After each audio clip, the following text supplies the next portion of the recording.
welcome to the goods from the woods. My name is Rivers Langley. I'm Sam Harder. And no Carter today, but never fear, on mic 3, joining us for the first time, it's our buddy, Aedan Danehy. Hell yeah. What's up, man? How's it going? It's good, bro. Well, listeners will have seen Aedan featured in the Street Chess episodes of the live stream with Sam. How have those been going? Pretty good. I mean, people seem interested. It's brought a slight amount of degeneracy to the stream, but not enough for it to be scary. That's good. Just enough for it to be captivating. And you get more stranger interactions than you do just walking around. Like when me and you would walk around. Yeah. Oh, yeah, definitely, because people are intimidated by two beast-looking men. We're walking both around 6 feet Hollywood. tall. With a chessboard? Shit. No, before we did the chess. Oh, okay. You don't just have it out. You should just wear it on a necklace. Well, like before we did. Yeah, before this. He was on the streams like a month ago. Oh, gotcha. We've been doing this like once a week for the past month or something. Gotcha. Yeah. He got ran over by a food delivery robot on one of the streams. I'm still in the process of litigation with that. Good. Yeah. I'm glad. I was wearing these socks and shoes. You could see the scuff. It did, and we got it on camera. Yeah. There's a good view of it on. I uploaded part of it to Instagram. Did the robot have an annoying name like Antonio or some shit? No, it's just Coco. Yeah, it was just the one of those Coco Coco one. ones. So it's not like we can't identify which one it was, but we have it on video. So I'm talking to my lawyers right now, and they seem to say that we have a pretty good case to get at least like some surgery done to my feet. I have 6 toes, so I'd like to get one of them gone. They didn't give a fuck, man. And you could tell it had gotten to the point where a human was controlling it. Right. And they definitely chose to run over Aiden's foot on some fucked up, twisted, fascist shit. Also, we stopped it like 20 minutes before from going down the route, remember? Yeah, and it so came then back to retaliate. Yeah, well, it went, and we made it turn around and go down the other side of the road. And then we crossed the street, and it came back, and then that's when the guy like ran over my foot. Yeah. So you were instigating. It was like we an were act of targeted. protest. We were Yeah. targeted. At first, we weren't trying to do anything. And we didn't mean to run into it on the other side of the street. That just happened. It was taunting us too. It like kept going back and forth, and then we were like, "Okay, you're not going through." It was rude. It got way too close to me before it stopped the first time. You are interfering with federal food delivery business. Yeah. Whoever runs no those choice. things. And so many of those things are human controlled now. I was walking down the street and there's a guy on the phone with someone, and he could have just been schizophrenic, for all I know. But he was dressed normally, he looked normal, and he was like, "No, all you got to do is come through and you drive the Waymos." And you're like, he was basically offering this person a job where they were driving Waymos. Oh, okay. Like the big ones, I guess, because they're training big ones right now. They've got like SUV size I think they're ones. all driven by someone. I think a lot of them are human controlled. Oh, yeah. And it's a guise of it being a driverless car. Yeah. They have a very funny video of all of them returning to a parking lot in San Francisco, and they don't know that the other Waymos are robots, and so they're all honking at each other. Yeah. And to alleviate that, here in Los Angeles, instead of having the Waymos return to a parking lot near a residential area, that's what the parking lot of the former CBS Studios is now. So that's where television's at today, folks. The CBS Studios, where Elvis Presley made his TV debut, is now being used as a return dock for hundreds of LA-based Waymos. That was a great debut, too. I know. That's when they shot him from the waist up, because his hip dancing would sexualize the world. Yeah, I mean... and now the president's married to a porn star and fucks kids. I mean, hey, Damn. the porn star, that's the only cool thing she ever did, Sam. Come on. Well, are you guys going to watch the doc? Dude, I've been just looking at my AMC app Yeah, just me regularly to see how many people, and so far I haven't seen any I've seen a few people. There'd be like 3 or 4 at every showing of Melania, but none of them are sitting together, which is not where I'm just like, I think they're all journalists. Yeah. Like, I think they're all fucking journalists. They're bots. Yeah. I feel like I'm going to wait for the YouTube video that breaks it all Yeah. down instead of watching the movie itself. I mean, part of me does want to just be like, what kind of propaganda is this? Yeah. But then the other part of me is like, I shouldn't just willingly watch propaganda. That's a waste of my fucking Or time. spend money on it. Yeah, Right. especially spend money. See, I would that- definitely watch. That's what I meant about YouTube. Yeah, I'd go even though see- they're evil also. I'd go see something else and then sneak in if I was gonna go. But no, I think the funniest yeah, part. I'd fucking steal that shit. I mean- I'd steal a ticket to that shit. I don't need to see the full 2 hours. I do just want to see like 5 minutes of it to be like, what is this even about? Like, this is seemingly, as you said, the one time she appeared shirtless. That's literally the only cool thing she ever did in her whole life. Let's focus on all of the other terrible shit that she's side saddle for. But the funniest thing to me is that because Trump is an old media guy, he wanted a premiere and he wanted it to be released in theaters, even though they sold this for $40 million to Amazon as a bribe, straight up. Right. Like, it was made by Brett Ratner, who allegedly is a fucking horrifying sex pest, and so it couldn't get sold anywhere, including Amazon. And supposedly Trump and Bezos had dinner together, and that's when he talked him into giving him $40 million for this stupid documentary. But again, if they had just put it on Amazon, Trump could have said anything about it. Because it's streaming, they don't have to give up their numbers. So he could have been like, it's the biggest thing in Amazon history. He could have literally said anything and his people would have eaten it up. But because he's a guy from the 80s and he respects old media, he's like, no, we have to have a premiere. It's got to go to theaters. So he's just set himself up to be publicly, or his wife really, to be, publicly flayed by this, not making any money. There was in the entire UK, when the pre-sale tickets went on sale, there was literally one ticket sold in the entire country for the first 24 hours. Hell yeah. So I might go and just set up a tripod in the back corner. bootleg it. Yeah. I mean, your homies would appreciate that. Yeah, I don't really. think anyone would be mad about that. Like, everyone's No. always complaining about if you're on your phone during the movie. But if I just set it up at the Melania movie, I don't think anyone would be upset. Right. Well, there's No. nobody in there to stop you. The Yeah. one journalist in the corner. Yeah, exactly. Yeah. You have to fucking. And he's just going to put you in the story. Yeah. Right. Yeah. And then I become famous, finally. Yeah. What it's all been for. You'll have to kick Will Summer out of the way. Like, hey, man, move your head. Yeah. So I'm mildly curious. I'm also completely expecting somebody at Amazon to just leak it on the internet if it's not already out already. So there should be a way to steal it. And if there is, I'll cover it here. Because God help me, lash me to the mast. I got to see it. I do have to see it, at least for 5 minutes. Just because as I said, what the fuck is it about? That's why I'm waiting for the YouTube video. Some poor soul is going to have to watch this. It's not going to be me. Yeah. They'll cut in some clips where I'll just be like, oh my God, I can't believe it. They'll probably the movie probably has AI in it. Oh, 100%. Definitely. Yeah. It was probably edited by AI. I feel Okay. like the thing is, like, I couldn't only watch 5 minutes. Like, I can't not finish something. So if I started, I have to watch the whole thing, and then I'm fucked. I don't know. Yeah. I walked out of the Les Miserables musical. I'll walk out of this.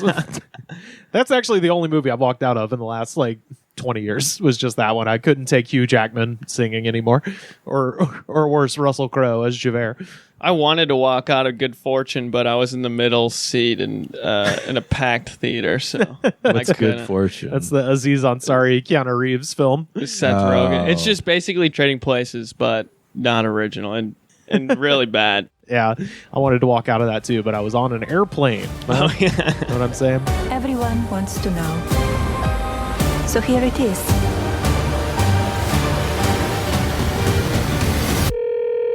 Hi, Mr. President. Congratulations. Did you watch it? I did not. Yeah, I will see it on the news.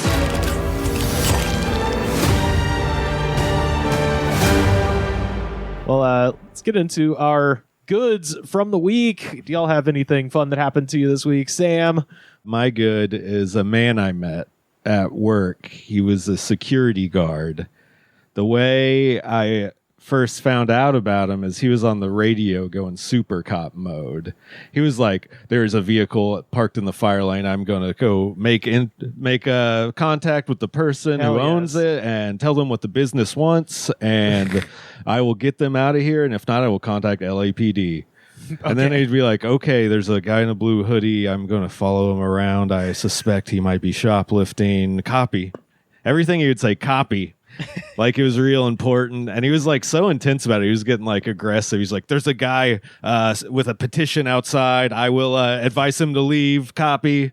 And they ended up calling the cops on the guy because he wouldn't leave. And I could feel he was very self-satisfied about to say, speaking of Seth Rogen, this is Observe and Report. Yeah, he was going hard with it, and then he was also wearing fingerless gloves. Hell yeah! I should point that out. Fuck Were they leather or were they? They were like the kind that had the knuckle protectors, probably motorcycle. Fuck yeah! So when he had to fight someone, he could beat their ass extra hard. Yeah, dude. I need to get a pair of those when they're stealing frozen pizza or whatever.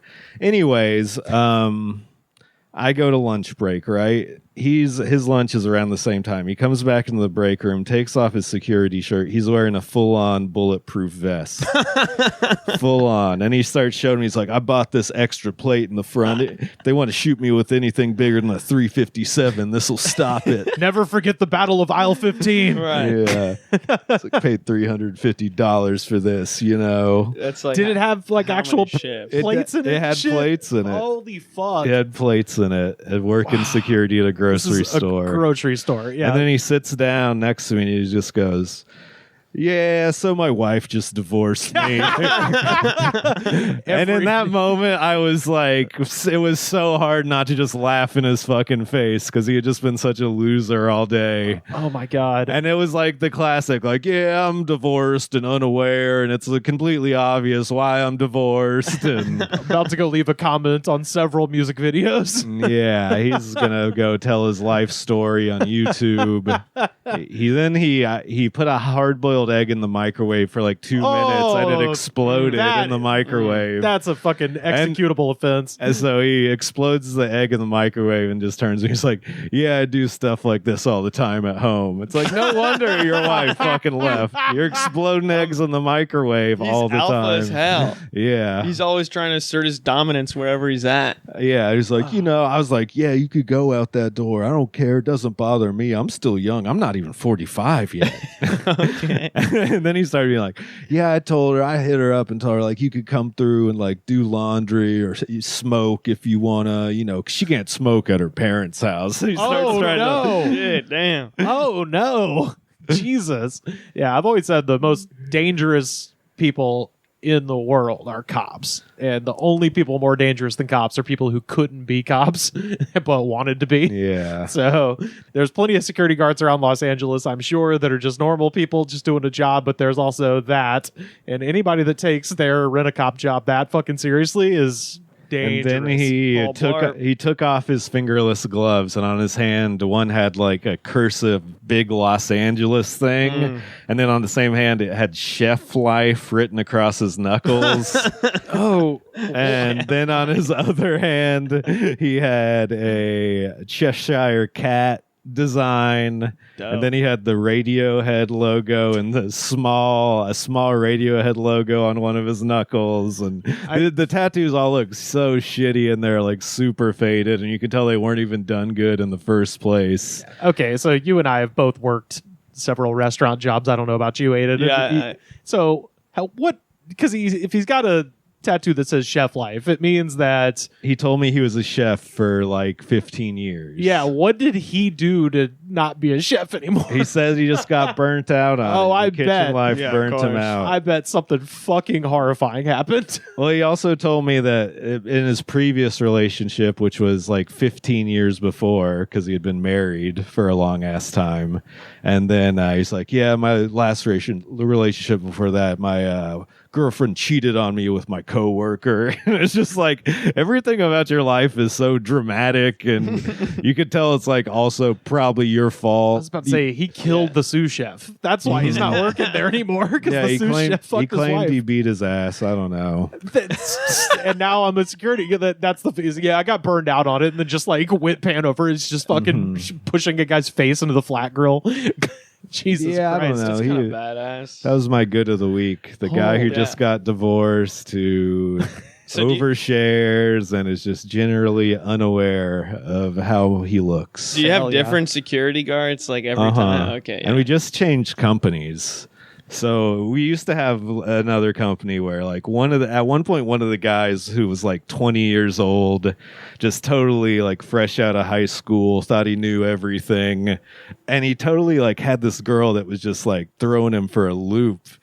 He'd like be like, yeah, what do you think it means that like my girlfriend doesn't like, she gets uncomfortable if I drive, like try to pick her up at her house, and when I'm dropping her off, she wants me to drop her off like 2 blocks away, and she wants to walk the rest of the way, and she always wants to like meet me when she's leaving the gym. And I was just like, dude, your girlfriend lives with another guy. What the fuck are you? She's got all these like children's crayon drawings on her fridge. It's weird. I don't Yeah. Oh, he's like, yeah, and she won't let me go into her house, and just like all these things. I was just like, dude, you're not her real boyfriend. Yeah. Holy shit. That's fucking awesome. Yeah, that's And pretty lit. and at first I was just like, yeah, man, I don't know. Then he talked about it so much, I was like, yeah, dude, she's probably cheating on you. And he's like, what? And he was like so freaked out. I was like, just kidding. Yeah, it's just some crazy, we're fooling. just some crazy stuff. Just kidding, man. Just guy stuff, just joking around. And this other guy was just a pillhead. It was great. He told me he took a Xanax and a Perk 30 and crashed a girl's car on their first date. Jesus Christ, Dope. dude. Yeah, he was cool. Holy shit, man. You got a goods from the week, Aiden. Yeah, I watched Apocalypse Now at the Egyptian. Fuck yeah, That was man. pretty dope. Nice. Hell yeah. Was it the OG cut or the Redux? I believe it was the OG cut. Yeah. Yeah, because the editor was there, or the sound editor guy. Oh, cool. He was there. He did like a master class before, but I'm like, why would I give a fuck about anyone? Like, this is what I did to make the guns sound like the guns, and there, it was packed, and everyone left, or like half the people left after the master class. They didn't even see the movie. I'm like, how many of you fucking nerds cared about that shit? They're just there trying to network. Yeah, exactly. Yeah, that's what that shit is all about. With that movie specifically, I would be interested, specifically just because basically everybody involved had a heart attack at some point. Yeah. So it's like, what did the sound guy go through? You know, if Martin Sheen and Francis Ford Coppola both almost died making this fucking thing. Yeah. The craziest thing about that movie is that they were literally renting the helicopters from the Filipino army to shoot. And then, so during the day, they're filming the movie with the helicopters. And then at night, the helicopters were going and killing fucking dissidents in the jungle and shit. Badass. So they would come back, you know, in the morning to shoot. It's like, this helicopter just mowed down the fucking village. Fucking brought the realism to the film. Yeah. Hell yeah. Yeah, Charlie Sheen said in his doc that he was there for a lot of the shooting too. That's right. I think you see him in Hearts of Darkness, actually, when he's like a little kid walking around in that documentary. I don't know. I mean, I'm a big enough nerd where I would have stayed to listen to the sound guy. Yeah, I mean, I listened to it, but I just didn't. I didn't know what the fuck he was talking about. yeah. Okay. Like the end was kind of the only thing that I got, but it was like 15 minutes, and he was like, this is what the guns sound like. This is the music. This is the helicopters. This is this. And then it's like 8 tracks that he put together, and he's like, and it didn't work when I put it all together. And I was like, yeah, obviously. And then he's like, well, this is what I did, and I weaved it in and did. And I was like, okay, that was kind of cool. But the rest of it, he's like teaching us about like theaters and acoustics, and I'm like, I don't really care about that shit. I remember when they put out that Redux version of Apocalypse Now, and I've never been more hyped for anything and then more appreciative for the original cut after I was done with it. Because you see the original, you're like, God, this is a fucking masterpiece. And then when I was in high school, they put out the DVD, the Redux, and it's like 4 hours long instead of 3. And I was like, fuck yeah, dream come true. And you watch it, and they're spending an hour at like a French guy's plantation and shit. And you're just like, okay. So yeah, I think I own the DVD, but I think I've only watched the Redux like one time. I was like, okay, this is too much. Dennis Hopper is so fucking sick. Supposedly he was on acid like Yes. the whole time they were shooting, and I watched the Trip a couple days ago too. And he's like the acid dealer in that. Yeah. I think he was pretty well on acid, just directing Easy Rider too. Yeah, that movie's, I haven't seen it yet, but the story behind that is so funny. Like, I'm a huge Roger Corman guy. Yes. And so, like, he wrote the one with Peter Fonda. I forget what it's called, but he wrote, like, a motorcycle movie. Peter Fonda's in it. And then Jack Nicholson was writing for Roger Corman. He's like, hey, I'm, like, your friend. Like, could you just give me, like, $1 more than scale just to show, like, we're friends? And Roger Corman's like, no, sorry. Yeah, of course not. Yeah. And so then he's like, all right, fuck it. And then they wrote Easy Rider and made that movie. And Corman was supposed to be a producer, but they kind of they didn't get into it in the doc that I watched. But it seemed like Corman was a little sour about it. That would have been easily the biggest Roger Corman movie ever, I think. Yeah. I think it was the biggest indie film for a long time. Oh yeah, because that was at the time when all the studios are just falling apart. So when that made a bunch of money, it probably is the thing that just opened up the door for all the film school kids to come in and start running wild because Hollywood had spent all their money on things that were stupid. Go figure. Isn't that weird? Yeah, that happens. And another Roger Corman fact: we were talking about Leprechaun 2 earlier. Hell yes. Before the pod. The director of that started as a Roger Corman contemporary. Oh yeah. He was in the school of Roger Corman before he did Leprechaun 2. Oh yeah, there's so many. There's so many because Roger Corman's still alive. No, he's dead now. Is he dead now? Yeah. When did he die? A couple years ago. Oh, okay, shit. Because he was he got the legendary award for or whatever the fuck, like the all-encompassing award of influence. Yeah. And then that documentary came out that I have about like Corman's World, and then he died like a few years later. Oh, okay, shit. I must have memory hold that at some point, but he had a half-century career. Yeah. And basically was just, not entirely unlike Lloyd Kaufman of Troma or something like that. It was just like, hey, young filmmaker that I can just pay, minimum, come on, get in here. Yeah. So his list of like alumni is crazy. He did Sharktopus versus Piranaconda, which is the movie that made me want to make movies. That's good. I've never seen that one. I haven't It's either. good. You should watch it. Yeah, it's a sci-fi original, and those are always good. Which was the one? I know it wasn't that one, but there was a sci-fi original where it was basically Jurassic Park, but the dinosaurs were just the bones. This November, If we don't protect this land, nobody will. the skeletons are out of the closet. Directed by Eureka's Colin Ferguson, the sci-fi original movie Triassic Attack premieres Saturday, November 27th at 9, only on Sci-Fi. Genius. Yeah. How do you even come up with that shit, man? I know. That's too good. Acid. Yeah, acid. Right. Yeah. You're in a Perfect. museum and you're fucking tripping. Yeah. Yeah, night at the museum, but you're tripping, and then you become the dinosaurs. Oh man. Well, my goods from the week this week is very simple, and that is Minneapolis, fucking Minnesota. Every time I've been tempted to fall down into a hole of despair, I'll see something from that city that's just like, fuck yeah, Minneapolis. And just over the past couple days, a friend of the show, friend of life, one of the best dudes I know, Warren Tidwell, community organizer from Alabama, is up there supporting brothers and sisters in the union, as well as the people protesting those fucks on the streets. And I talked to Warren this morning, and he said, this is like one of the nicest places I've ever been. And my point was, yeah, that's why they're doing this. I've only been to Minneapolis once. I went in 2021. It was fucking beautiful. It was a great place to be. Everybody was super cool. And I was like, yeah, if they can fuck with this place. And it turns out they can't fuck with this place. So that's mine. Very simple. Just thinking about it. Have you guys been to Minneapolis before? No. I've never been, but I know a couple baddies that live there. Word? So I've been texting them like, stay safe, Yeah. Yeah. be chill. I'm praying for you. Praying for you. Yeah, exactly. Yeah, we've got a couple listeners to the podcast. So shout out to Paulo and Eric listening in Minneapolis. Hope everybody's doing good. I texted Paulo. He's actually on vacation with his wife, so he's out of town. But wishing the best for everybody up there. And fuck those guys. That's mine. Pretty simple. And if you see Warren around, follow him on Facebook. He's a lovely dude. Take him around. Get him to Kramarczyk sausages. Get him to have a Juicy Lucy. Get him over to the whatever that Italian market was over in St. Paul I went to. Minneapolis, an incredible place to get fat. I gotta say, like one of the best cities in the world to get just tremendously large. So shout out to Minneapolis. Shout out to the good people of Minnesota, and I'm rocking my Minnesota Wild shirt that Paulo got for me. So shout out to you guys. Shout out. Stay strong, brothers out. and sisters. Everybody needs a thrill. Life, we all got a space to fill. Life, everybody can't be on top. Life, it ain't real funky unless it's got that pop, baby. Y'all It is time for a heavyweight championship throwdown with low energy, folks. And Sam, I'm giving you the belt, my friend. This is your shit. deal.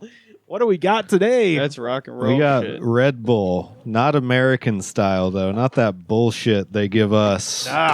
RFK There's is cocaine trying to in this? ban it. No, it's no, it's even probably better. It's probably much safer than our Red Kratom? Bull. Yeah, because They got kratom in there. Thailand has health standards. This is some sort of K-pop Red Bull. This guy is wearing gloves, much like the security guy had with the reinforced knuckles. Now that I'm looking at that's it, badass. yeah, He looks sexy as hell. and then this other His guy name's Sam, I think. is he? it's Or Bam Bam. Bam Bam. This one also says Bam Bam. I guess They're- there's multiple flavors. They're both Bam Bam. Yeah, it's all Bam Bam all the way down. Bam Bam. Like This the is, guy from the Flintstones. Apple muscat grape flavor over here. Ooh. Isn't muskrat like a fucking rodent? No, this is muscat, Muscat. Oh. It's, which I don't know what that is. Maybe It's another like fruit. it's like a muscadine. It's like grape. It's like what they make Moscato out of. Okay. Yes, Yeah. of course. Yeah, this is from Thailand, and Bam Bam is 1/7 of the K-pop group GOT7, and he's the one Thai member of the group. So Shout now out. that the group is broken up, he's gone solo and is one of the most sought-after ambassadors of brands out of Thailand. Rest in peace, GOT7. One of the best They were first the- album, one of the was best so debut good, albums ever of any Rest in band. peace. This is Blueberry and Black Currant. Which one do we want to do first, green or perp? I don't know. It doesn't matter. They both seem like they're going to be weird. Yeah, let's do perp. Black currant. Yeah. That's So like a it's- raisin, yeah. right? Yeah, I feel like so. they should make a Jolly Rancher flavor like that. Oh, it's actually got color to it. The audio for the pouring is Oh. so sick. we know what love the to hear people that want. shit in the band. Oh, We yeah. know what the people Damn, want. it smells really fucking We good. could There you teach go. audio engineering on fucking bro. glass pouring All right. in this bitch. Cheers, folks. Let's give it a. This is to Bam Bam and to the whole K-pop It crew. smells like bad fake grape drink. Yeah. Oh, and also I should mention Thai Red Bull is not the one that we tried originally is not carbonated. This one looks a little carbonated. These are carbonated. Yeah, it's definitely carbonated. I like it. It tastes better than cheap grape soda. It's got a though. little bit of twang to it. It reminds me of if you got the purple gumball out of the gumball machine, and after you were done breaking your fucking teeth trying to chew the fucker, You finally get to the flavor like the Tootsie Pop. Yeah, it takes a minute because it's been sitting in there since the Clinton administration. But that's what it kind of tastes like. Yeah, I like this. Yeah, I would get this one again because I don't like most of the Red Bull flavors. Like the American I'm the ones. same way. Yeah, We're a Red Bull hating podcast. yeah. 114 mg's of caffeine in this fucker, by the way. So That's what. What's your favorite energy drink then? I've, hate Red I've got a Bull? top three. So top three: Rays, Redcon 1, or Rise. They're various Baja flavors. That's my favorite. They have it's Baja Blast. It's an attempt at doing Baja Blast, but it doesn't even really taste like Baja Blast that much. They're just delicious. And then Cherry Slush, Alani New, and then number 3 is usually my go-to is 3D Liberty Pop, which is the one and only good bomb pop flavor. So that's I've never had any of those. no. So My first energy drink I ever had was Cherry Amp at the skate park, and I felt so fucking bad. is that the Mountain Dew one? I think. Yeah. Might have been. Yeah, Amp is the Mountain Amp is Dew Mountain one. Dew. And then I had Rockstar, and I was like, "Damn, I'm fucking beast mode at this skate park right now." Like, Did you think 13 it made years you old. skate better? Oh, for sure. And it was like teen night. So like my buddy's mom dropped us off and she gave us like $20 and we're like fucking in the vending machines getting the energy drinks because my parents didn't let me drink them. Yeah. And so I was Because like, yeah, they're I'm just sane. zooming around. Yeah, Because children fucking shouldn't have dope these. as hell. I can say after drinking hundreds of these, children should not be drinking. Nobody energy drinks. should, frankly. Yeah, they'll be illegal one day. No, as I've said, we'll have legal cocaine before we have free health care, so they'll stay legal. As long as medicine stays prohibitively expensive in this country, we'll keep having access to treats. Should we crack this other? What are we giving the blueberry black currant one? I like out it. of 5. I'm giving it a 4. Yeah, I'd give it a 4. I think that's where I'm at too. All right. Wow, we're all in. And then what was this one keep again? My big ass feet. This is the muscat. Oh, The, okay. It's like a white grape. apple muscat grape flavor. It's gonna be like a white grape. Oh, Crack that shit open. Yeah, the first Red Bull we had from Thailand was kind of like tea. Do you do Thai Red Bull every time, or No, I just we happened to find it. It was actually the Chinese import of the original Thai Red Bull, which is called Krating Dang. Provided by my girlfriend who found there's a gas station in Pasadena. Yeah, I was going to ask where you got this. There's a gas station in Pasadena that imports weird drinks. Dude, this smells great. Let's see. It does. It smells Oh, yeah, like it does. smells It like some smells Welch's great. grape. Ooh, shit, I love that. I'll tell you. Yeah, what, that's a that's fantastic. definitely like a Welch's grape. that's a fantastic for an energy drink that doesn't really have a aftertaste either. I'll tell you what that tastes Wow. like. Not much of a drinker, but if I'm going to get Korean barbecue, I always get that white grape soju. That's what this fucking tastes like. This tastes like a mistake is what this tastes like. Because every time I ever get soju, because it literally does not have an alcohol flavor, it tastes like this. So you drink like, Yeah, soju you can get fucked up on. yeah, you try to stand up, you're like, oh, never mind, going back down. But yeah, that's what it reminds me of is a white grape soju at a good old Korean barbecue spot. Yeah, I like this one too. Yeah, these are good. It's Thanks rare. It's rare that we do two and they're both good. We usually just do one. You guys are treating me. I know. Well, It's like a special treat. it's just funny you have to go, halfway around the world to get a decent Red Bull. That's all. Because I liked the other, the passion fruit Red Bull that we tried, the one that's not even carbonated.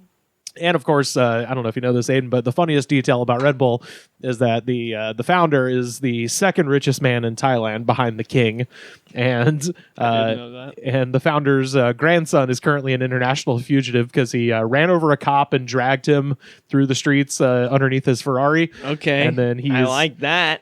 and A cab, right? yeah. Fuck that cop. And then he fled. He and- deserved it. and they don't know where he is, but they think he's either in Saudi Arabia, Dubai, or the funniest, Austria, which is where Red Bull is now headquartered. All right, I'll be honest. He's in my closet. Yeah, you're hiding. I'm harboring him in my house. You're He's a harboring- good friend. I mean- he knows what he's doing. He goes by the name Boss. That's his. Yeah, exactly. Yeah, that's why we got along because I called him. I was like, "Yo, what's up, boss?" I saw him at a bar, and he's like, "That's actually my name." Shook his hand. We were besties. Yeah. Anyway, Bam Bam. Shout out to Bam Bam from Got7. Does he have any story, or is he just like? And he was fucking engineered to be a pop star from the age of 7. Is So- it that sort of thing? So yeah, I start looking into all this K-pop stuff today, trying to read about Bam Bam because I knew it was Thai, but he's a K-pop star. That's the thing. There's a lot of K-pop stars that are American, Chinese, like they're just from everywhere, and it is literally they'll just find children. And a talent scout will be like, Dope. "Hey, that's a cute kid. What are you doing?" And this dude, Bam Bam, started when he was 10. And he was a dancer. He was friends with one of the girls from Blackpink, which is a very popular K-pop group, and who's also Thai. Obviously, they grew up in Bangkok. He starts dancing. He gets discovered, and then he gets a contract from JYP, which is the big talent agency up there. And Didn't all these boy groups in America and girl groups, they all ended up getting like sexually abused? And Menudo, yeah, those other boy group. yeah. There's definitely. no connection to the Flintstones. Well, that's I guess he was a fan of the show growing up, or so. He was Okay. real hyper, so they called him Bam Bam. So that's where he got his. Name. His. So there is a connection. There is a connection. There is a yeah. connection. Yeah, his real name is Kunpimuk Buwakol. So That's crazy So- how they made him switch that. yeah. Well, especially if he's going to another country to get famous. So you have to think about it like that. And in South Korea, it's like, okay, let's just go Bam Bam. That's They way just easier. whitewash everything nowadays. Yeah. Our fucking society. And in Korean society, you mean? Yeah. Yeah, they're whitewashing Koreans. But yeah, he was in a dance crew called Weeza Cool. And The Wait, I Jar think Jar that- Binks theme? Yeah, wait, Yeah. wasn't that like I feel like that sounds like the rival group in Kicking It Old School. it might be, but yeah, it's spelled ZAA. Weeza Cool. Is it a weed group? They're saying za. Weeza. Oh, yeah. But yeah, he signed with JYP Entertainment out of Seoul and when he was 13 and moved to South Korea to begin intense K-pop training. It's harder than military training, I heard. It's fucking crazy. Well, and This is how we got Jackie Chan, though. yeah, he was one a of these. K-pop star. No, he was one of these like engineered child stars. They like saw him on a playground one day and were just like, you're gonna be a movie star. No shit. That's what I've heard. Wow. And now he's a fucking raging misogynist piece of shit. Yeah, now he's making movies for Donald Trump. Yeah. Which one's gonna be better, Melania or Milana or Rush Hour 4? Rush Hour 4, I'm excited about, dude. What if Chris Tucker like starts doing comedy tours? I think he does that already, right? He does live stuff? Yeah. I thought he hadn't done it in a while. Well, probably not since If he comes to the store, I'm going. Yeah, you have to. Yeah. He'll have people yelling Epstein shit at him. No, that's the one downside with it. I mean, that was AI. Me and Sam discovered that the other day. I on ran it stream. through an AI program. Yeah, because on stream there was a guy yelling at us that it was we shouldn't be supporting Chris Tucker, and we were like, that's a different Chris Tucker. Mm-hmm. And then he sent us the picture, and we ran it through AI, and we figured it wasn't real. They're trying to set up all these rich guys to look like pedophiles. It's not true.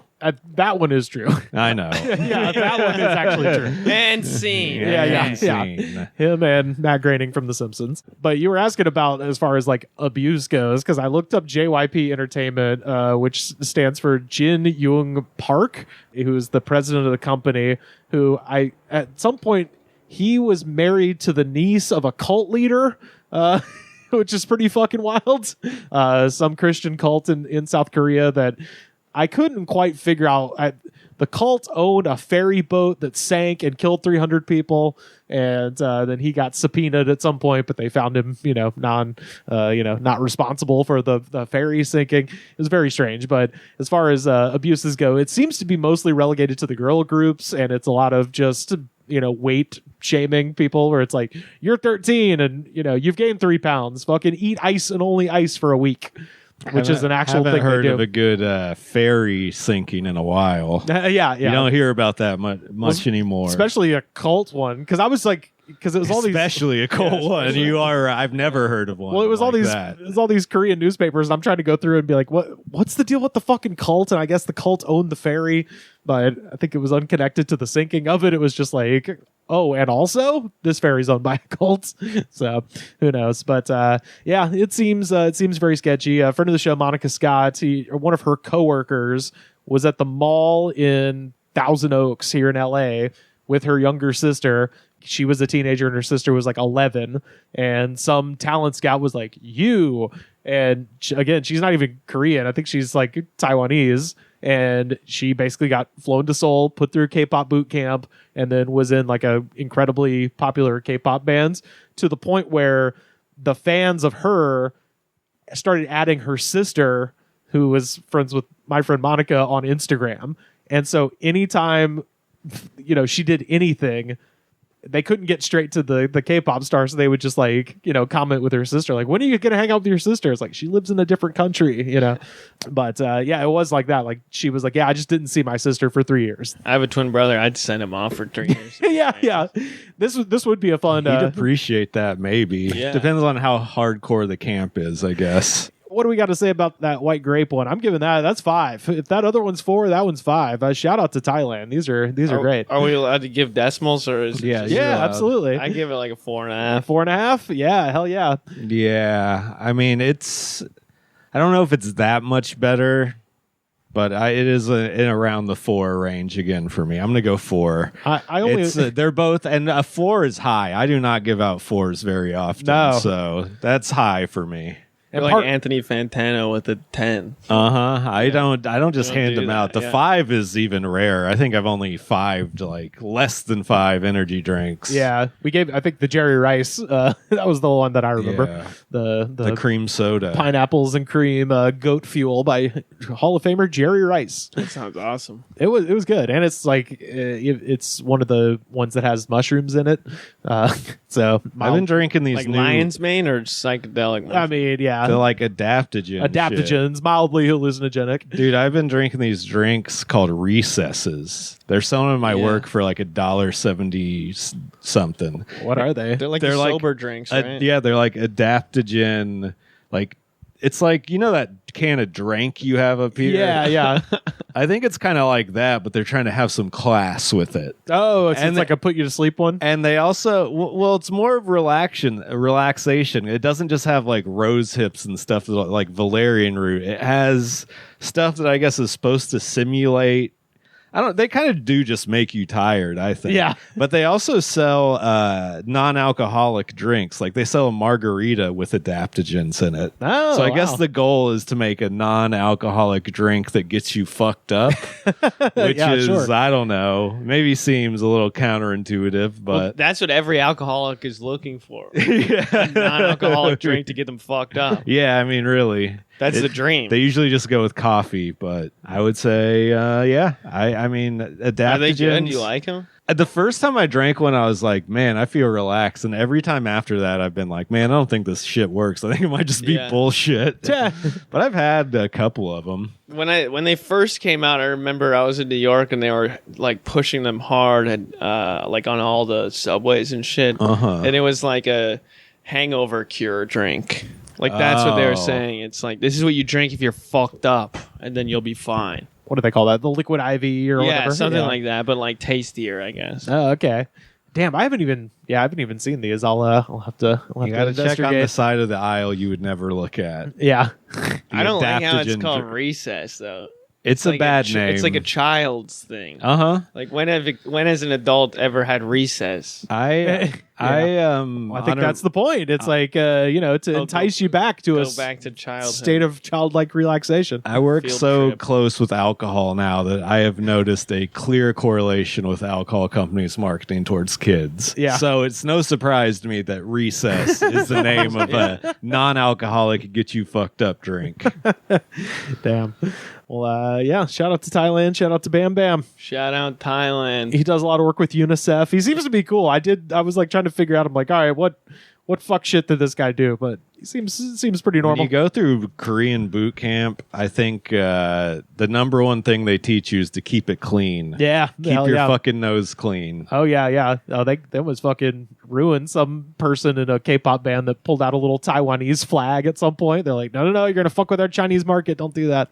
So Smart. Yeah. Sounds like You gotta be- Brockhampton. You got to be thinking about the bag at all times. So Brockhampton was like the first K-pop group. Yeah. Yeah. Basically. are they Korean? I thought they were from LA. No, I don't think they're correct. I'm Oh, just saying, okay. like, because they had this guy who, based off of my research, he was a bad boyfriend.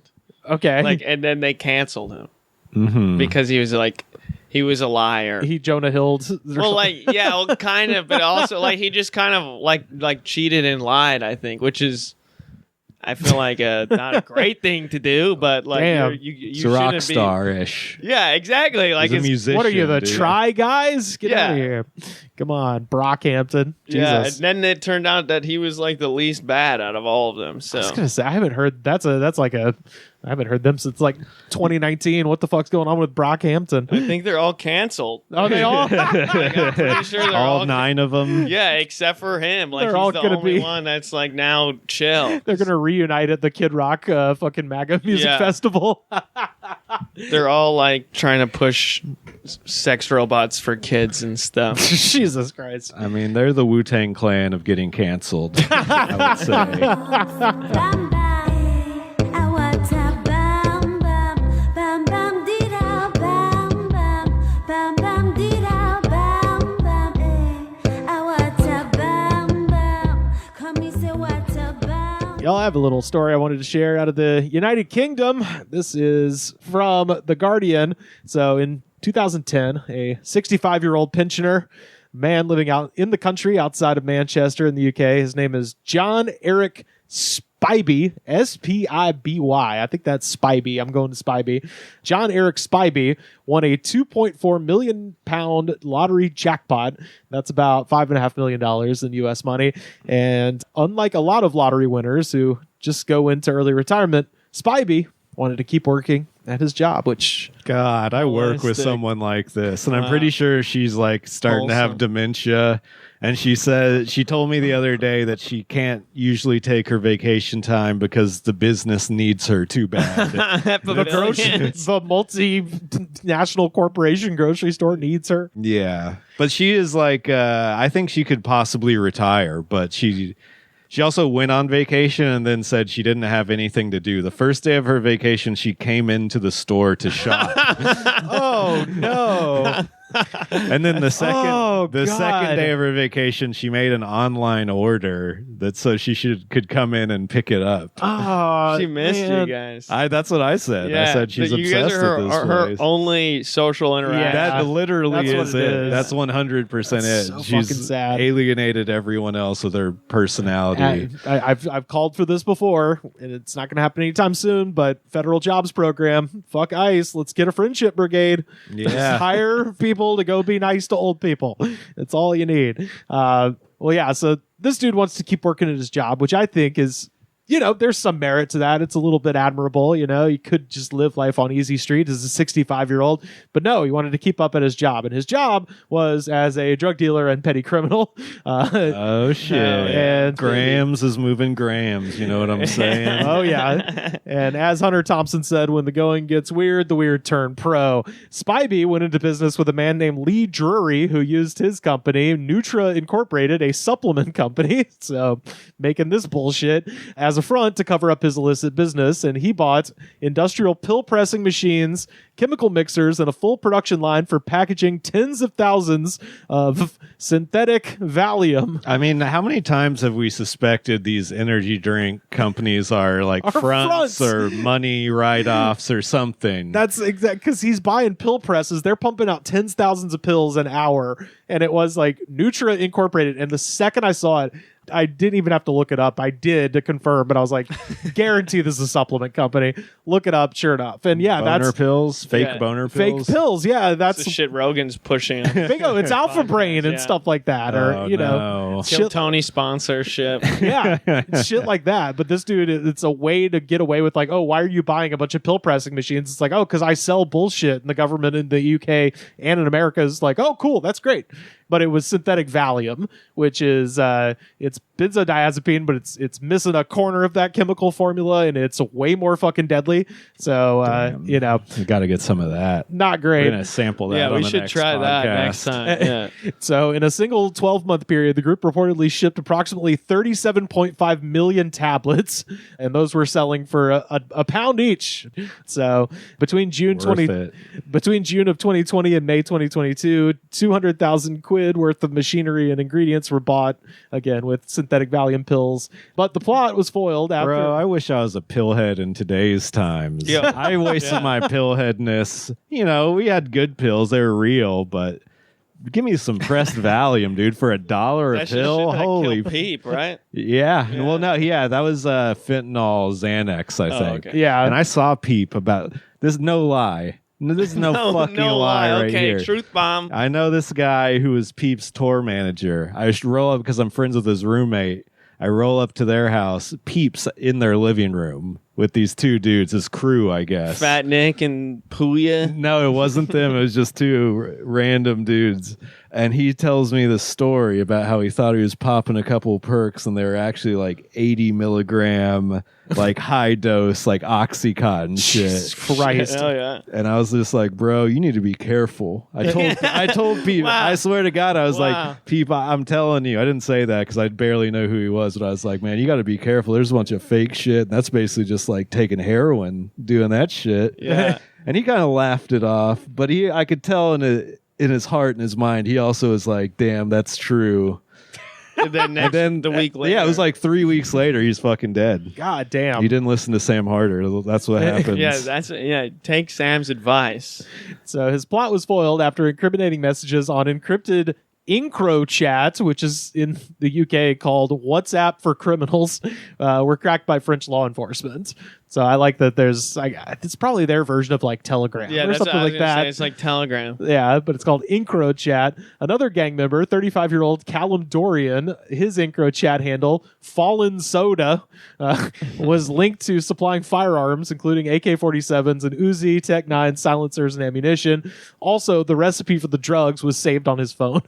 So they, I guess he was in a van filled with a shitload of pills, gets pulled over, and they pull out his phone, start looking through it, and he just has the recipe for drugs in the phone, which is Fucking great.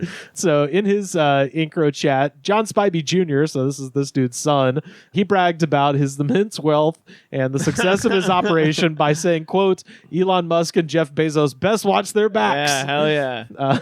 That's some rock and roll shit. Yeah. You better watch your back. My dad won the lottery and he's a criminal. I'm coming for you with my fake pill I hustle. know the recipe. The part that I couldn't figure out is that he won the lottery in 2010, but this didn't start until 2020. But they said that he had like this long criminal history. And so I'm just wondering, like in those 2 years, was he just slowly taking the annuity and like amassing the money necessary to buy the pill factory or what? Or did he maybe have some good investments up until that point? It's not easy to make 10,000 pills in an hour. No. You're going to have some big money for that. That's not no small time shit. I liked in all the British newspapers. They were like, one of his charges, I forgot what it was exactly, but it was essentially they were charging him with like shenanigans. It was kind of like that. It was like they were charging him with like concealing a crime because he had frosted the windows of his college where he was keeping the pill factory. You think that the lottery is rigged? Like, what if the CIA actually just fucking gave this guy the money and they're like, okay, you can help us like crack to Compton. I mean, that's not the craziest conspiracy theory I've ever heard. Yeah, I mean, the lottery's rigged in the way that you're going to spend a bunch of money and not win it back. Well, we know the key now with the serial numbers. Cody told us. Oh yeah. What just happened? Go under 50 and you're good. We met a guy playing street chess. He said he had a trick for winning lotto tickets. Oh, wow. Okay. If you can get in within the first 50 on a roll, you have a better chance of winning. But what I realized is like you don't know what the serial number is before you buy the ticket.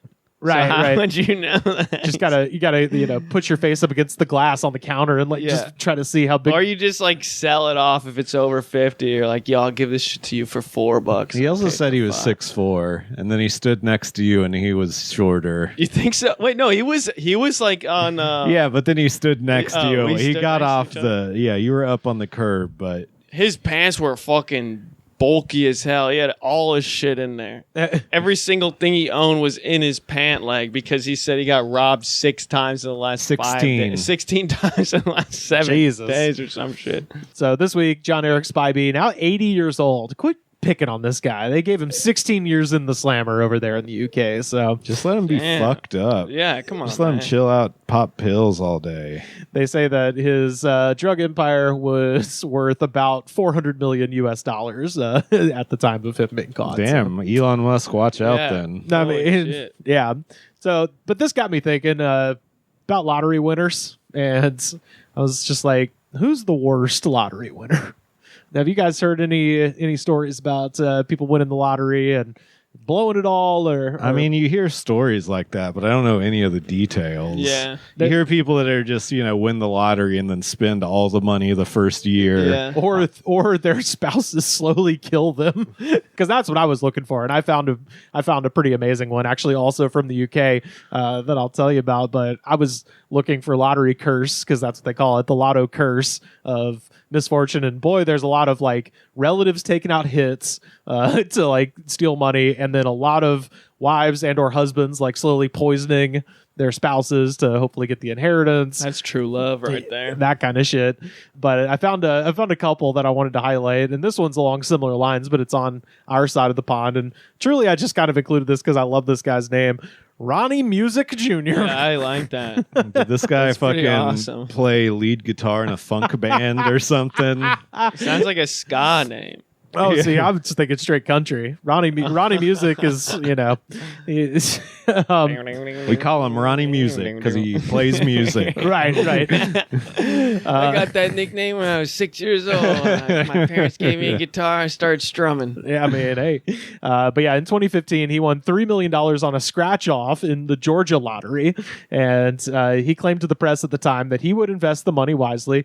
Instead, he used his jackpot as seed money to bankroll a massive methamphetamine distribution network. So fuck yeah. So this guy was a meth head before he won the lottery. Oh yeah, yeah. And then his meth was like, I can make so much money off meth. Yeah, I got $3 million already. And that's why he had to claim to the press, because they were like questioning him, like, "What are you gonna do?" Oh, And he was like, 100%. "I'm gonna do fine. I'm gonna do good." He folded his hands on the way in to get that lottery. Just like, I swear I will be good. I will not. I will use this for good. Skin is peeling off his face.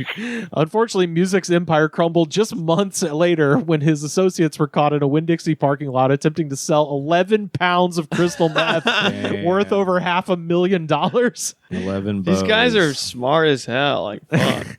Federal agents eventually seized more than $1 million worth of drugs alongside a massive cache of firearms and cash, proving that music had used his winnings to fund the operation. In 2017, a judge sentenced Ronnie Music Jr. to 21 years in federal prison. In a way, it doesn't surprise me because a lot of the people who play lottery are scumbag adjacent. They might not be a total scumbag, but in order to play the lottery, scratch off all the time, you got to be kind of an idiot. I mean, You got to just be like, I'm down to lose $20 right now just for no fucking reason. yeah. I grew up, Alabama. It's still illegal there where I grew up. They don't have lottery at they all. don't Not have a allowed to do lottery. lottery tickets. They don't have a lottery. They have, but I grew up about 20, 30 minutes from the Georgia border, and Georgia has a lottery. So anytime we went to Georgia for any reason, my parents would buy scratch offs and stuff, but just so I could scratch them in the back. Like, they didn't really even give a shit. It was more just like for the novelty. I remember winning $2 one time on a scratch off. My parents get it for me like every Christmas. They buy like 5 $1 ones and give us to it. But I almost got arrested when I was like 12 years old because my parents bought me a lottery ticket in this hick town, and I'm from New York, and my parents had like a work conference in like the middle of nowhere. And we're going, and they had to bring us, and there's nothing for me and my brother to do. We're just like locked in the hotel room all day.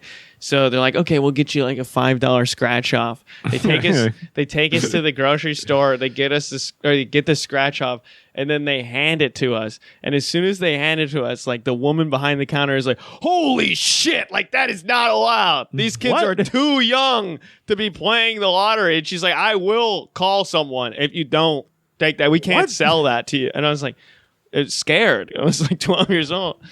That's fucking what? We just walked out. And nothing happened. But What part of New York was this? just like, I don't even fucking know. Okay. I'm from Rochester, and it was at least sure. like an hour and a half from there. Oh damn! But there's a lot of like really rural areas. Oh fuck yeah, for yeah. sure. I drove from Buffalo to Niagara Falls and was shocked at the amount of Confederate flags I saw along the way, which I think was probably no other state in the Union more responsible for the fall of the Confederacy than the state of New York. Maybe Ohio has a good argument, but it was fucking shocking. I was like, boy, this is as seeing a population of Confederate flags as dense as where I'm from is pretty wild. That close to goddamn Canada. But definitely. You're from Rochester. Hell yeah. The murder capital of the state. Is that right? Yep. Hey, hometown of Sam Patch. Classic Goods from the Woods character. You guys do characters? No, I'll do one right I now thought if you Sam want. Patch is like. Oh, Sam. no. He's You want me to do a character? Sure, I'll do it. Yeah. No, Sam Patch jumped off Genesee Falls and died in the 1820s doing it. He was America's first professional daredevil. So he's like the 1820s version of like Evel Knievel or Jackass, essentially. Yeah. And I went to Rochester specifically to go see his grave. He's buried in Rochester.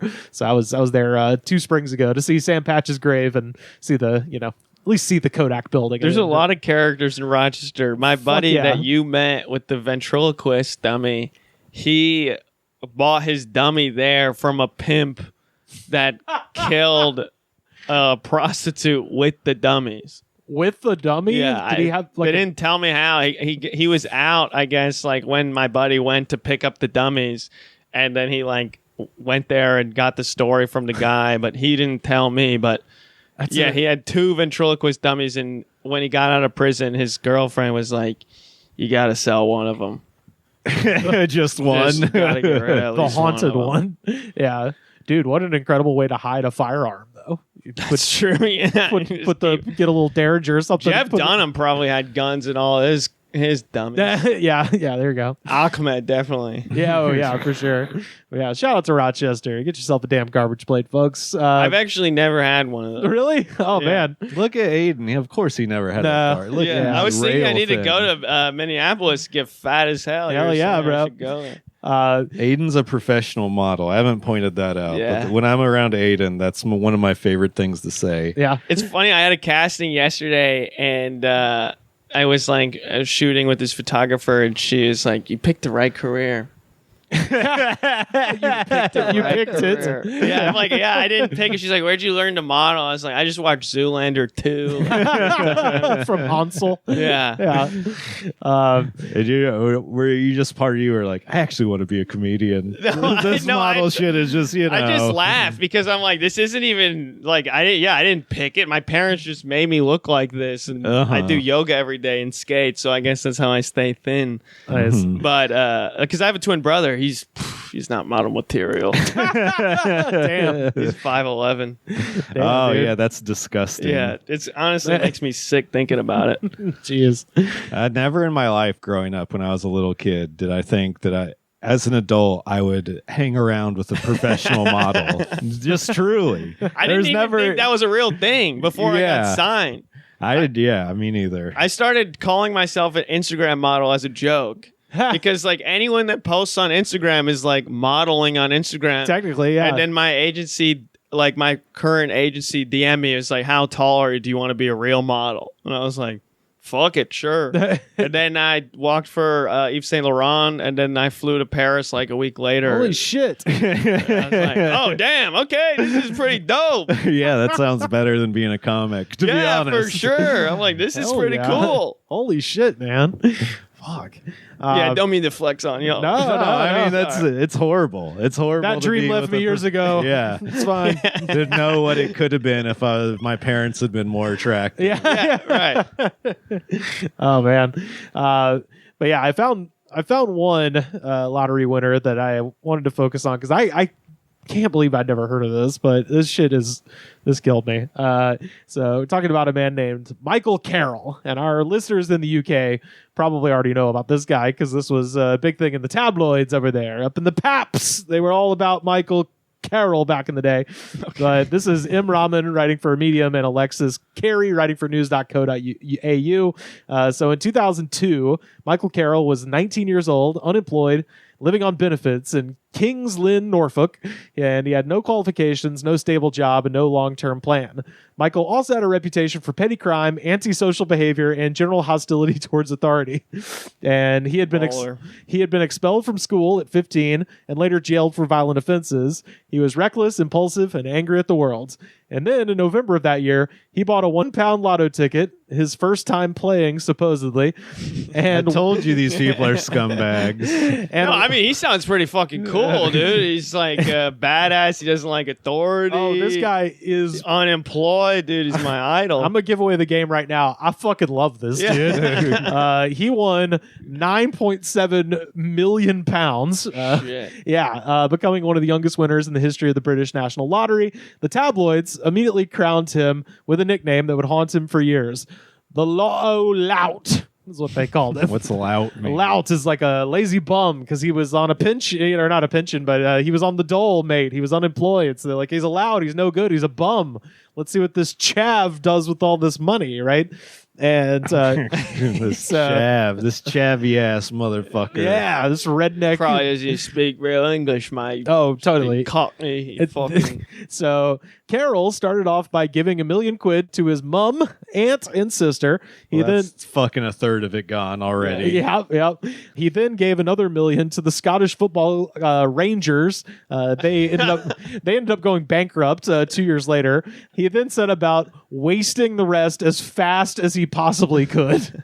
So he started off by buying a new Range Rover, 2 BMW M3s, a BMW Z4, and 3 Mitsubishi Evos, which I had to look that up. Those are Lancers, if you remember the little...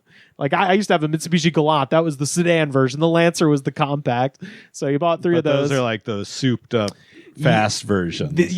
So like you could buy like it's essentially like, the Mitsubishi version of like a Toyota Corolla essentially, but then you can mod them out. So like you'll see Mitsubishi Evos in Fast and Furious movies back in the day, right?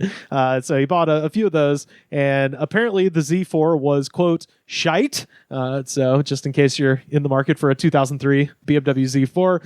He also bought a 6-bedroom mansion in Norfolk called The Grange, and I like that. he paid...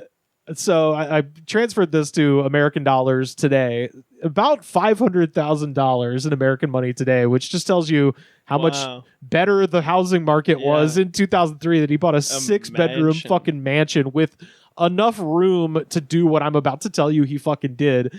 For $500,000 is crazy.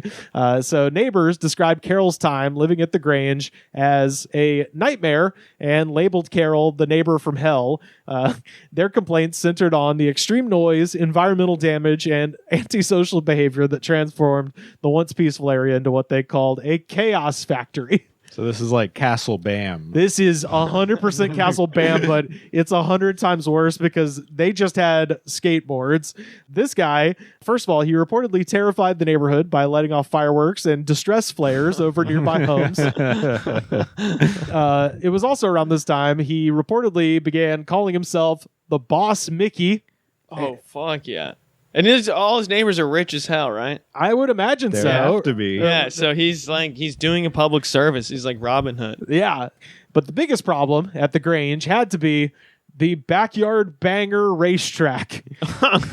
So neighbors reported constant noise and dust clouds from Carroll and his friends racing and having nightly demolition derbies of cars around a makeshift track around the property. So instead of a moat, he had like a racetrack around his house. He had a racetrack, and it does sound like Castle Bam, but again, they just had skateboards. That's loud, but it's not this fucking loud.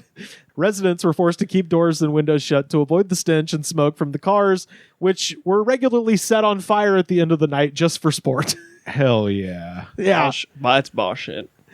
In total, he bought approximately 80 cars, specifically to smash them into one another for entertainment. See, I would, and this goes to just show how not worldly I am. But I only thought we had this type of person in America, where they're just like, I like loud things and explosions and wrecking cars on purpose. I thought that was some redneck bullshit. I didn't know they had redneck bullshit over there as well. If you look at a topography map of the Earth, England is just the northern tip of the Appalachian Mountains that run underneath the Atlantic. So during the height of his, his flashy times, Carroll made over 30 court appearances. Once, when he was required to wear a police electronic monitoring tag for having a drunken rampage that ended in a fistfight with police in Downham Market, he attempted to upgrade his look by layering the ankle bracelet with solid gold to distract from it. Oh, that's some baller shit. He was known for wearing multiple thick, heavy gold chains and tracksuits, leaning into his other tabloid nickname, the King of the Chavs. And at some point, he also bought 167,000 pounds worth of gold bars, which How does he still have any money after this Good point? investment. I looked this up. That's 2 gold bars. He just kept him like framed in his house. He's just look at it. Look what I got. It's 2 gold bars, mate. Like it's not that visually impressive. I realize it's worth a tremendous fucking amount of money, but you're like, that's 2 gold bars. But so Carroll said that he was spending a couple thousand of quid a day on drugs and booze, admitting that he would start his day with, quote, 3 lines of Charlie and half a bottle of vodka. Fuck yeah. Have y'all ever heard Coke called Charlie? No. I haven't either. It must be a British thing. Yeah, But I love Charlie it. Sheen. I was studied yeah. abroad in England, and people were doing coke. They never called it Charlie? No, Yeah. never. This is some slang from 20 years ago. I was going to say, this is some 20 years ago slang. So even more money would be spent on Roman-style orgies. This is a quote from Boss Mickey. In every room in my house, people would be fucking. Women would just come up to me and offer me sex. The girls would have all their gear off, and they would be serving cocaine on silver plates. And So apparently, Diddy parties. Their gear was like they'd show up in fucking medieval armor. well, he said they'd have the gear off. No, I know, but So- they would take it. They'd show up in this like super night Suit of and armor? and then they would take Gear it all off, off. ladies. Yeah, that's his That's his amazing. kink is like watching them strip from Take off their medieval gear. chain link or what is it, chainmail? Chainmail, get off the wrist gauntlets, the whole thing. So he claimed to have slept with over 4,000 women during his high rolling years. Yeah, right. Once betting 8 in a single night. And I'm like, these are, if that's true to any Dude. degree, these are all sex workers. Carroll, which is Andy fine. Have your Kaufman. fun, but come on. Carroll later reflected that his parties were filled with vultures and fair weather friends who were only there for free drugs and money. I'm like, yeah? Oh, Really? Isn't that fucking wild? Real friends. You sound like a douchebag. Everything about you sound like it sucks. Of course you were paying for your friends. He's kind of like Kanye, I feel like. And Kanye doesn't let anyone get close to him anymore. Yeah. So this is the king of the chavs right He looks here. dope as hell. I'm telling you, man, this guy fucking rules. his gold bracelet. Dude, look at all the rings. his On, rings. He's got rings on every finger. He's got a gigantic, stupid necklace. It's I like, can't believe anyone wouldn't want to fuck him He fucked 8 times a day. for free, though. I mean, like, this guy's incredible. He's got the unibrow. I mean, it's perfect. and his only regret was buying the Z4. Yeah, apparently the Z4 sucks, but other than that, yeah, he also once had to pay off some gangsters, so it wasn't all easy streets. He got robbed and had to pay somebody 130,000 pounds after they killed his dogs and threatened his family. Damn. And you probably couldn't have seen this coming, but Michael lost all of his money by 2010, so 8 years. No. 8 fucking years to spend all that money. And he went bankrupt officially in 2013, briefly returning to the dole before going back to work as a bin man, a garbage man. And as of January 2026, Carroll has fully returned to a working class existence after stints in a cookie factory and a slaughterhouse. He now works as a coal delivery man in Scotland where he lives. And this is his quote. I reckon I'm lucky to be alive. If I still had the money, I'd be 6 feet under. I'm much happier now, but I have zero regrets. Yeah, So, fuck yeah. fuck yeah. Other than the Z4. Yeah. Other than the Z4, yeah. So He's just like, YOLO. Yeah. I deliver coal now, but I got to live the life of a rock star for almost a decade. for 8 years, dude, I would take that absolutely. He's like, what's that guy that sang "Look Alive" with Drake? I don't know. What? He's from Memphis, but they said that like he made that song with Drake and he was on top of the world for a little while, and then they saw him at like a power plant working like a couple weeks. Oh yeah, that's couple like months young. later. That's like young jock driving Uber Jock. and shit. Yeah, exactly. Yeah. Hey man, there's no shame in it, dude. Just say you. Yeah, we all got jobs here. It's like It's LA. It's full of there's actors who have been on TV who are working as bartenders Fuck and yeah. baristas and shit. this is just I work with them. yeah. Do you? Yeah, Oh yeah, because you're what are you, a catering event guy? events and catering stuff. Yeah. Yeah. But this guy essentially got to like go to the moon for 8 years and then come back. There's no shame in that. That's awesome. And the fact that he's just like, yeah, no regrets. I would have fucking overdosed if they hadn't taken my money away from me. So I don't know. I think this dude's a hero. He's a hero. I mean, he has a better life story than a lot of people. That's what I mean. A lot of true. people are a coal delivery man and they never got to do anything cool. You Right. should do comedy. Yeah, why This not? is tragedy turned into comedy. There's that one there. comic in town, Wade Herter, who talks about being a previous owner of $1 million. Yeah. And then he spent it all. Yeah. And now he's owner of $1 homeless. million. Yeah, he used to be the owner of $1 million, and now he's homeless. This seems like it should be a movie. It's Yeah. weird. It's weird that it's not already. It's probably going to be one that after It's- this they're all watching. because They steal our bits all the steal it, time on yeah. SNL and Yeah. all the late night shows. But like you saw the picture of the guy, just print money right there. That's just Kevin Smith. That's anybody. Yeah, well, he's got to be British. you know, so- It'd be hard to make him likable. I think you tweak it correctly. You start it at this point when he's just like, nobody's even asking him to brag.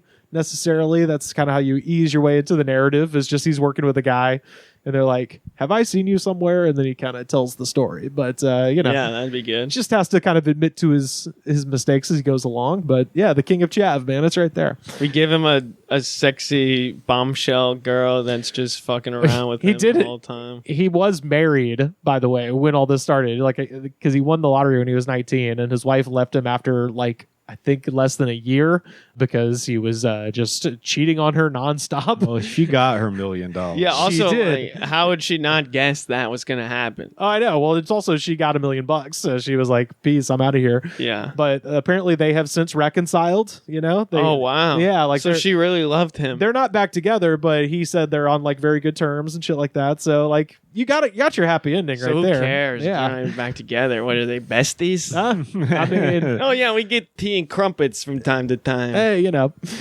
and in that voice too. Yay! Yeah. Yeah, Go tea for and the crumpets. I'm a Pip, tea and pip, crumpet cheerio. type of guy.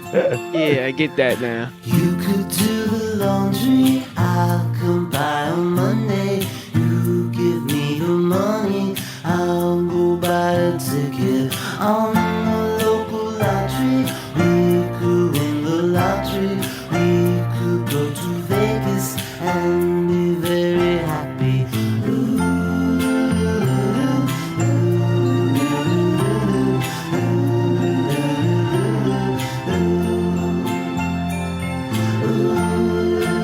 Should we talk about the elephant in the room, the Hollywood comedy? Oh yeah, What? Rivers probably doesn't know anything about this at all. Oh no, I've been to the Hollywood comedy, but I don't know the current scuttlebutt. What's going on with the Hollywood comedy?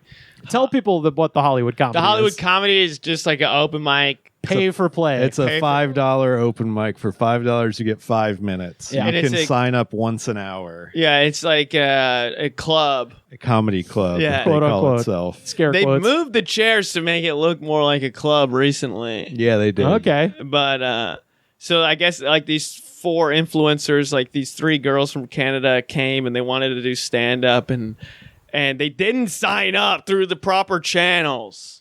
Okay. Yeah. And every time I go there, there's always like 4 people that don't show up. So Yeah. Who cares? who cares? They can just get up. But supposedly they were there for like a few hours and they were not being great audience members or something. They were talking during people's sets because they brought in their whole YouTube camera crew. Yeah. Oh, crew? Like people? Well, it was one dude, I think. with Well, they the have That's a crew. They have Yeah. 7 million Yeah. subscribers. That counts But as a also, crew. they like the comics. Like, okay, this is what you should do if you see that happen. They all brought it up.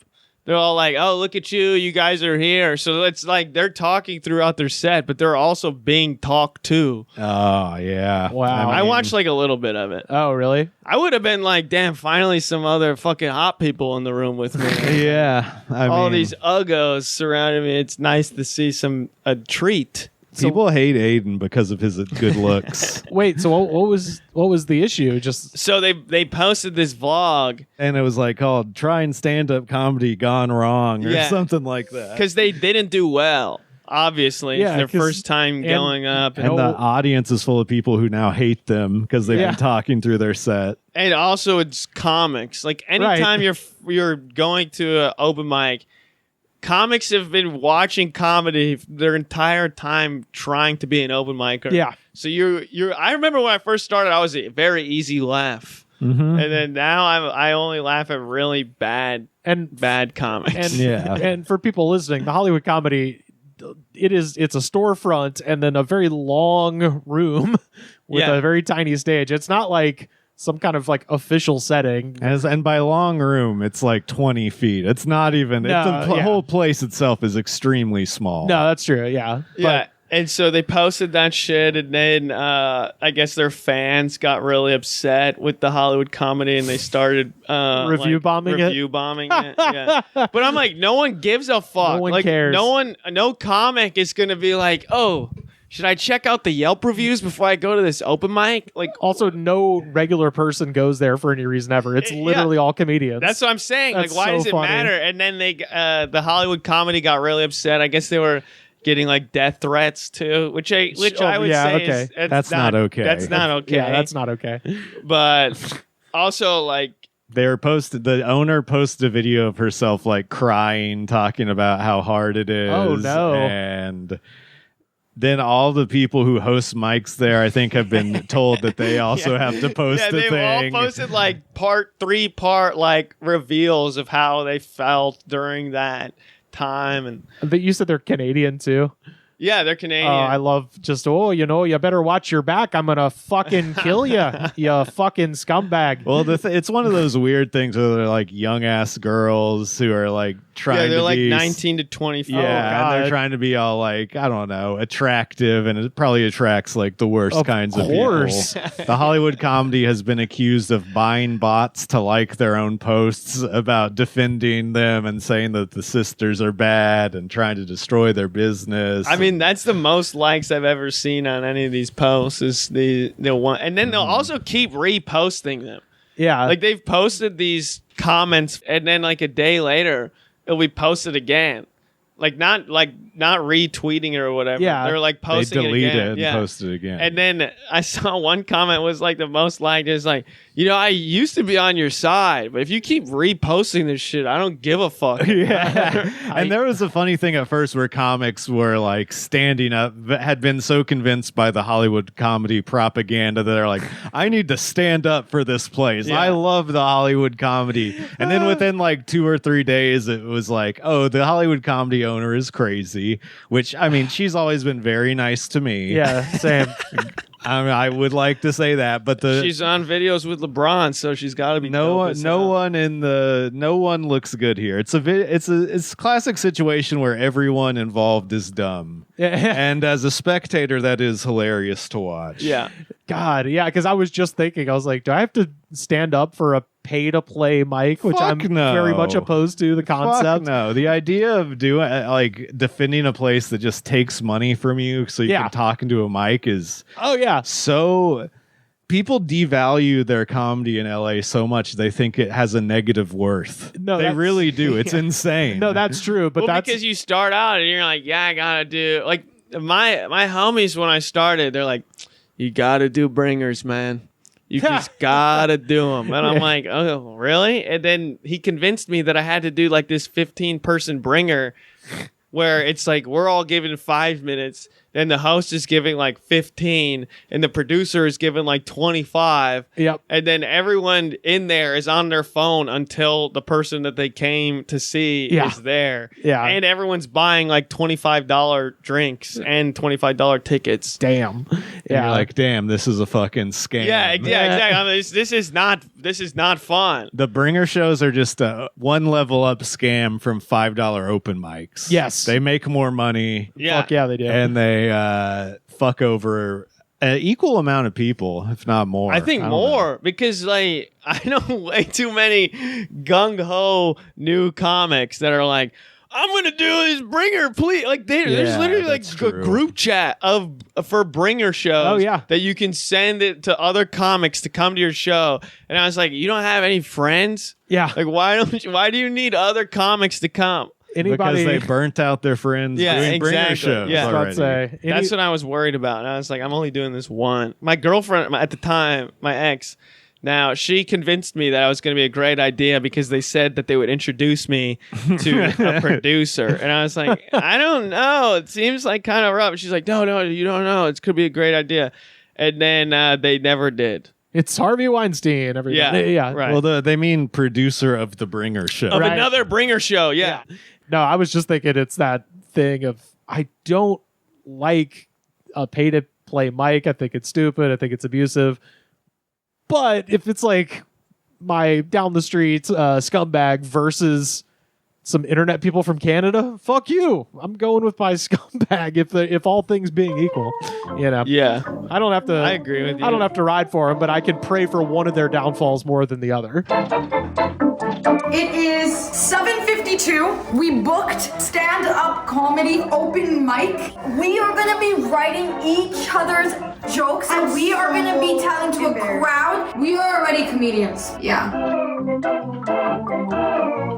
Y'all, we have time for just one more segment, and of course, this is our jam of the week. Oh boy. Shout out to our friends. Chris, listening in Pennsylvania, suggested this one to me. This is Eric Church with his song Record Year off of his album Mr. Misunderstood from 2015. He's talking about having a bad year, but getting over it with the power of music. So playing records.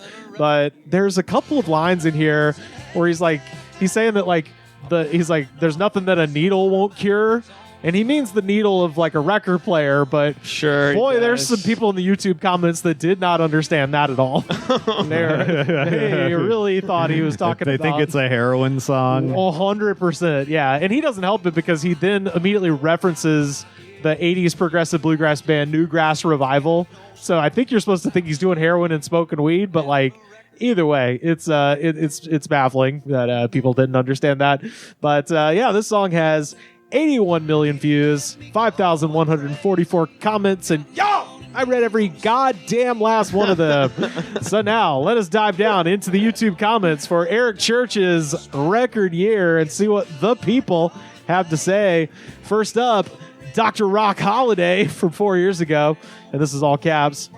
Right on, Eric. Drink a little drink, smoke a little smoke, and use that needle to blow up your ears and have a record year. Charlie made a deal with the devil in Georgia, and you, Eric, you came straight from rock and roll and soul heaven. We are your chosen few, the true believers in your magic, and you, like a rock. Roll on, church. Right, Doc Rock. Yeah, Doc Rock. Doc Rock We're Holiday. all thinking. Everybody was thinking it. Smoke. Oh, yeah. He's got a song called "Smoke a Little Smoke" that we actually covered on the show a couple of years ago. So I guess he's a little more progressive than most pro country guys. Smoke weed type of Republican. Yes, absolutely, a libertarian as we call them, or a Dixie Scientologist. Next up, Jay Sanders from 8 years ago. I'm only 13, but I got caught by the cops today. Oh, damn. Hearing this song made me cheer up. It made the worst thing I could think of better. Wow. And I was like, what the fuck did you do? I got caught by the cops. Look, today. I just tried to stab several kids in my fucking school because Andrew Tate told me to. 8 years ago. Joe Simpleton, 7 years ago.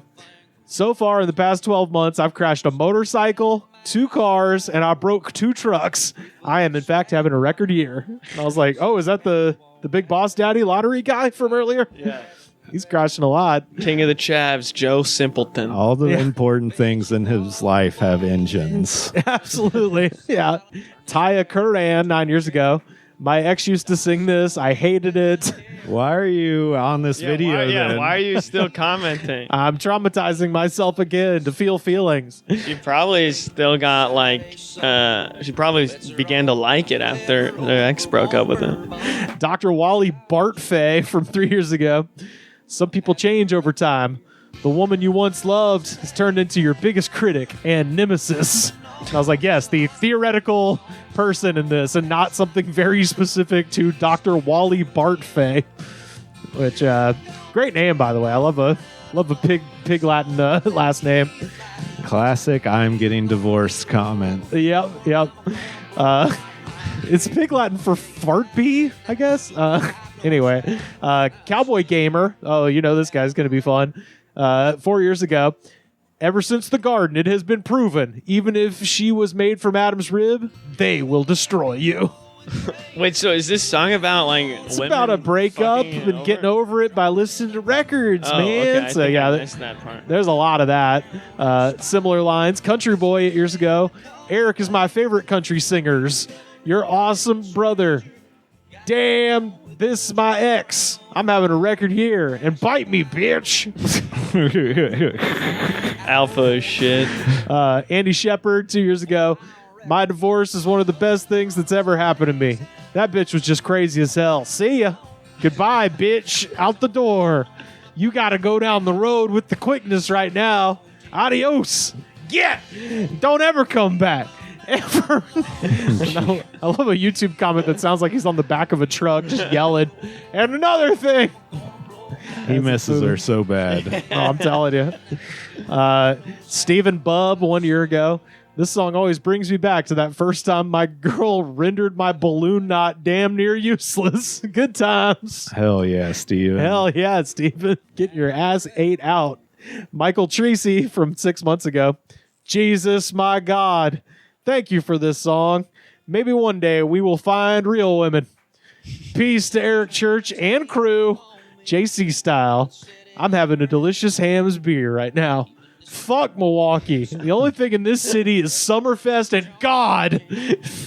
Wait, so he hates God or he loves God? No, he said the only thing good is Summerfest. Oh, okay. Also, yeah, I like okay. that God lives in Milwaukee. That's pretty funny. Shout out to God for not just immediately going to Chicago. You know? I like this talking about God and cursing. Oh, me too. In the same sentences. Roger Brown 8 years ago. Love country music all my life. I grew up in Kansas, but all my relatives are from Tennessee. I want to see Eric Church come up with a song about Dale Earnhardt Jr. or Sr. Some people like Fords, some people like Chevys, but Dale Earnhardt is just an all-around good person. Maybe not the best driver, but a good old country boy, and you got to love that. When you think of Talladega and Daytona, you got to think Earnhardt. Great song, Eric. Love it. And I just like a guy who's listening to a completely unrelated song and being like, man, I wish the Beatles would write a song about some shit I like. I mean, meat rider. as a comedian, I appreciate that other artists have to go through the exact same thing, where some guys just like, I got an idea for a joke. You should do a joke about fucking Pop-Tarts, man. Have you thought about that? We talked about Hot Pockets yet? Could do a little voice. This is Joe Hall 6 months ago, and now this is my favorite part of the comments. This is where we get into some personal shit. Joe Hall 6 months ago. Eric Church is a prick. There's a lot of fun things going on in this song. And separate the art from the artist. I couldn't figure it out. I think Eric Church probably at some point was like, criticized something that Trump did, because this guy says, this is Brian Beam 1 month ago, Eric Church went from country to evangelical liberal. I was like, are there evangelical liberals around? These songs may be great, but he's probably the worst love show I've ever seen recently. And I was like, what the fuck is... this is a guy who's just getting drunker as he comments. He's just falling apart. He's like, also Love Island sucks. Can we talk about that? And he says, and I watch a lot of concerts. This dude sucks. And this is Irish Canadian from 9 years ago. Thanks for coming out at CMT Fest, you fucker. It didn't rain for an hour, and this guy calls the entire show when he's the headliner. Fucking stupid shithead. So apparently Eric Church is... he stood up a fest. Yeah, CMT Fest. It hadn't rained for over an hour, Damn. This is real personal. Jenny Mask 2 years ago. Eric Church slept with Cereza. She has AIDS because Craig does. I was told by somebody that's kin to Craig. Best of luck, Church. It's a hard way to find out that she got the AIDS. I don't know. Who's Cereza? This is some local Craig shit. Robinson's ex-wife. Oh, is it? Yeah. This is some dirty local I shit. got beef with Craig Robinson, so that's why. Oh, really? Yeah. Did he run the light for an hour? No, yeah, he does that, but that's fun. Got a couple more here. Mitchell Durman, 1776, from 1 year ago. I'm a man going his own way. Uh-oh. I'm married for 20 years, divorced now for 20. That $350,000 was the best money I ever spent. Now, I'm going fishing, driving my classic 1971 GMC and enjoying freedom, not prison. Well, this woman was holding him back. Yeah. You could tell. You can also tell from 1776 in his user handle, he is a complete psycho. and it's like describing himself as a man going their own way.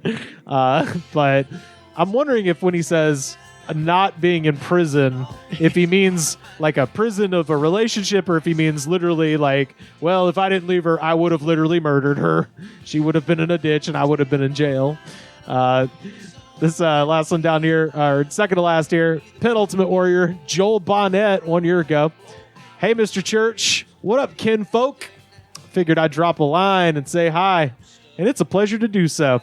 I'm in East Texas, in Hughes Springs, Texas, and I am the Father, God, and I've been getting a hold of all my main officials, dictators, all of them in the world.